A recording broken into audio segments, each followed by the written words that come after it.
What's up, graphic designers? Happy Fridays, day 3 of this Cause for Pause poster, and we're going to take a look at some of your submissions, including Winnie's. And I really like that she's got Derek bleeding into multiple frames. I think that's super cute and realistic.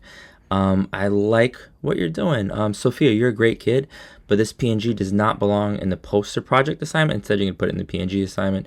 Freddie, this is pretty amusing. You're going to want to make sure, however, that this is saved as a PNG, because that's critical for this assignment. Shout out to Darren. Tony looks good over here.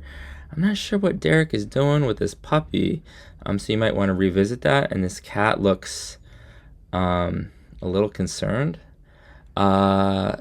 Jason, this is great, except we don't need to see Hawk's legs, right? It can just be from like the waist up. We want to maximize real estate on the page.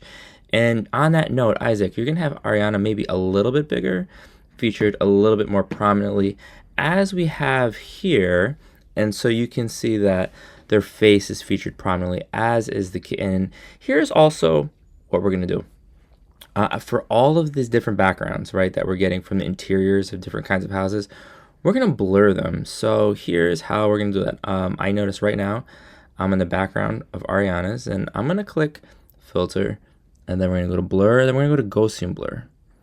And right now the radius is 1.9. Let's experiment with not 9, not 15. 30 I think is too much, so we're gonna keep it, I think, around 20. So this is about 20.4. I'm like that. I'm not mad about that. And I'm gonna click on this other background, and then again filter, and then we're gonna blur, Gaussian blur.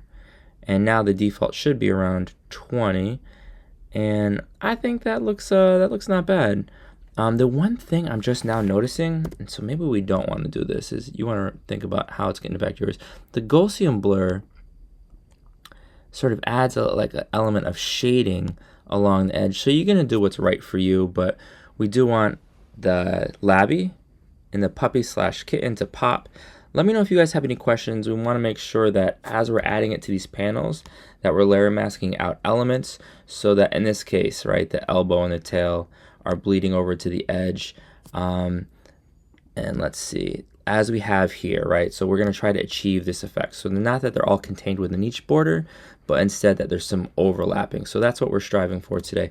And without further ado, I would love to highlight someone who's been the GOAT of this class quietly all year long. It's not Messi. Instead, it's someone who has great attitude, works really hard. I'm delighted that this week's hard work of the week goes to none other than my man's Ahmed. Congrats. Clap it up. All right, guys, let's get to work.